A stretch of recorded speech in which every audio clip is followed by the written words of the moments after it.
રાષ્ટ્રીય સ્તરે અરવિંદ કેજરીવાલથી લઈને રાઘવ ચડ્ડા સુધી અને ગુજરાતમાં ગોપાલ ઇટાલિયાથી લઈને રાજુ કરપડામાં ફસાયેલું આ વિવાદ વિસાદમાં હવે આમ આદમી પાર્ટીએ સુરત મહાનગરપાલિકા પોતાનો કબજો જમાવવાનું નક્કી કરી લીધું છે। ત્યારે સુરતમાં ભાજપ અને હર્ષ સંઘવીનો મજબૂત ગઢ ગણાય છે। ત્યારે ગયા વર્ષે જે આમ આદમી પાર્ટી ફૂલ જોશમાં જે ચૂંટણી લડી હતી ત્યારે આ વર્ષે પણ ચૂંટણી લડવા તૈયાર છે। આ સમગ્ર મામલે ઈશુદાન ગઢવીની પ્રતિક્રિયા સામે આવી છે અને કહ્યું છે કે અગાઉના સમયમાં સુરતમાં આમ આદમી પાર્ટીનો મેયર હશે। ત્યારે આ સાંભળીએ કે ઈશુદાન ગઢવી આ તમામ મામલે શું કહી રહ્યા છે।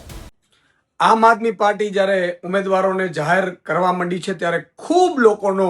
પ્રેમ અત્યારે મળી રહ્યો છે। અત્યારે આમ આદમી પાર્ટી મજબૂતાઈથી ચૂંટણી લડી રહી છે અને જે રીતે સુરતમાં 5 વર્ષ આમ આદમી પાર્ટીએ વિપક્ષમાં ભૂમિકા ભજવી અને સુરતનું પહેલું લિસ્ટ જ્યારે જાહેર થયું ત્યારે સેંકડો ફોન આવ્યા છે કે આમ આદમી પાર્ટીનો આ વખતે સુરતમાં મેયર બનાવવાનો છે, તમે મજબૂત ઉમેદવારો ઉતારો। આમ આદમી પાર્ટી અત્યારે એટલી સ્પીડે ચાલી રહી છે કે લોકોને એક ઉમ્મીદ છે તો એ આમ આદમી પાર્ટી ઉપર છે, કારણ કે આમ આદમી પાર્ટી સારા ભણેલા ગણેલા હોશિયાર મહેનતુ વફાદાર અને પ્રજાના કામો કરનારા ઉમેદવારો પસંદ કરી રહી છે અને એટલા માટે જ સુરતમાંથી પણ ઢગલાબંધ અમને ફોન આવ્યા, મને પણ ફોન આવ્યા કે આ વખતે સુરતમાં મેયર બનાવવાનો છે, તમે મજબૂત લીડરશીપમાંથી કોઈને ઉતારો। અને એટલે જ માનનીય અરવિંદ કેજરીવાલજી, માનનીય શીર્ષ નેતૃત્વ, માનનીય અમારે પ્રદેશની આખી ટીમે નક્કી કર્યું છે અને મને બહુ આનંદ થાય છે જાહેરાત કરતા કે અમારા પ્રદેશના મહામંત્રી, મજબૂત લીડર, મજબૂત આગેવાન મનોજભાઈ સોરઠિયાને આમ આદમી પાર્ટી સુરતની ચૂંટણીમાં, સ્થાનિક સ્વરાજ્યની ચૂંટણીમાં લડાવવાનું નક્કી કર્યું છે।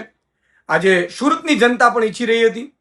કેટલાય ફોન આવ્યા કે મનોજભાઈ સોરઠિયાને તમે અહીંયા ઉતારો, લડાવો, અને કારણ કે સુરતમાં મેયર બનવા જઈ રહ્યું છે એટલે આજે સુરતનો જે માહોલ છે એને લઈને આમ આદમી પાર્ટીએ નક્કી કર્યું છે કે ભણેલા ગણેલા હોશિયાર અને 2012થી પાર્ટી માટે